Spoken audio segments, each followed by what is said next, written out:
I think Rory's running scared, to be honest, because we're discussing Mason Mount today.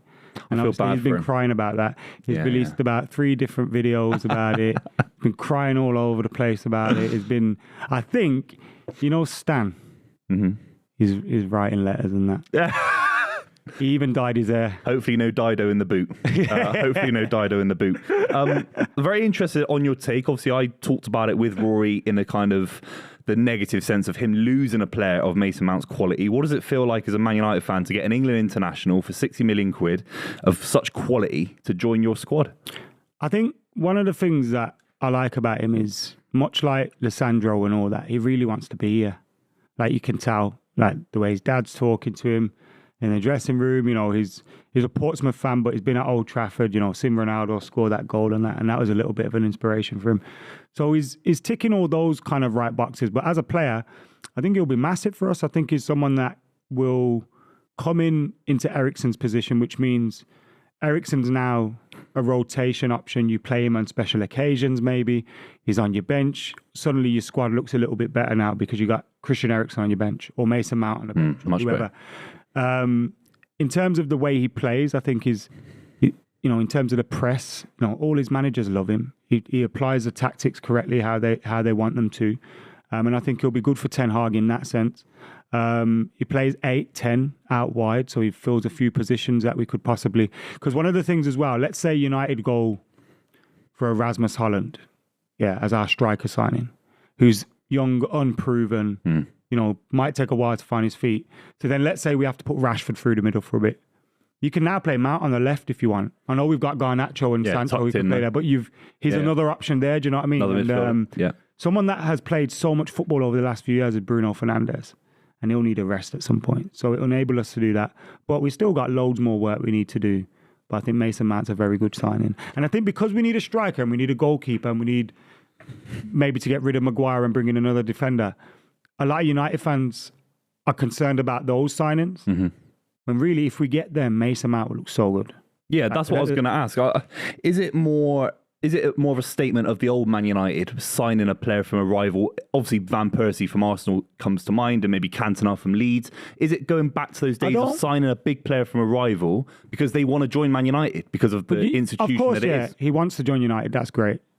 And all those things. But also, if United didn't come in for him, he probably would have went to Liverpool or Arsenal. So that, to me, tells me a few things, like the Premier League at the moment is so competitive. There's so much money there, most importantly. And if you're looking at Mason Mount and the wages that he would desire, there's maybe 2 or 3 clubs in Europe that can, compete with Manchester United, Manchester City, Liverpool, Arsenal, etc. So there's only kind of like one place they can go. Who else is going to stump up the fee that Chelsea would want? Like, just a Premier League team. So he's only really going to one. Or staying at Chelsea. Yeah, so it's not, for me, as big of a statement as taking Van Persie of Arsenal or, the Cantona one. But it's a great signing. Let's say you sign the striker and then Mount, the young striker I'm talking about. Is it where do you finish next season? Well, you're I think you need so much more. The next one for United is a goalkeeper, isn't it? Yeah, so Onana's could be linked. Andre Onana. That looks difficult though. Maybe I'm here. Is it closer than? I thought it was a bit more difficult. We've agreed terms with him, right? According to these reports. Yeah, exactly. Yeah. Agreed personal terms, which seems to be the thing that happens first these days. Yeah, exactly. Yeah. And now we're discussing a fee with Inter Milan, and it feels like the Chelsea one where, they've set their mark here, we've set ours here, and we're slowly getting towards a point where we'll agree on probably like 45 million, 42 million, something like that. And I think, again, we have to be prepared to be squeaky, He's going to be nervy at times because he's a complete difference to David De Gea, but that will be a huge signing. Like, just changing our goalkeeper to a goalkeeper that now plays out from the back could make such a big difference to the grand scheme of things in the way Man United playing. So as long as we get the goalkeeper, the striker. Can you say it? Can you say it justifiably that you'll challenge for the league next season and or the Champions League? Let's say it's Højlund. Yeah. It depends how he settles. Do you know what I mean? Yeah, he's a bit if it's Harry Kane, we're challenging for the title. But I think that's dead in it in terms of I don't know why, but it looks dead. I wouldn't be surprised to see crop its head up again towards the end of the window. Yeah. If Man United have new owners, we finally get rid of a few of the players that we're struggling to get rid of at the moment, or because Maguire's wages are so high, it's difficult to get rid of him unless you give him a 10 million payoff. Are you going to get a fee that's big enough for you to go, we can give him 10 million out of that? Yeah.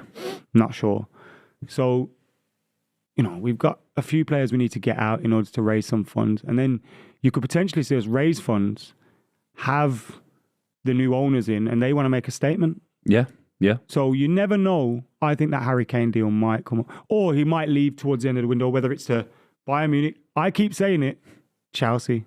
Yeah, I don't know why Chelsea aren't linked. Rory says it's never happening. Yeah, I know. But Pochettino, when he got asked about it the other day, he seemed to... Yeah. Yeah. We'll talk about Poch later in the podcast as well. But I'm very interested that you didn't want to commit to the fact that Man United should be challenging now with Mason Mount in there. If we sign a goalkeeper, a striker, a midfielder, and we replace Maguire when he leaves.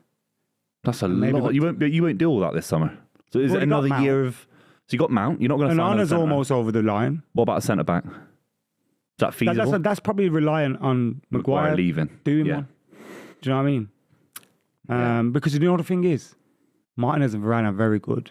Yeah. Varane, is he going to play every game? Injury prone. You know what I mean? Or even like injury prone, you want to protect him a bit. Yeah.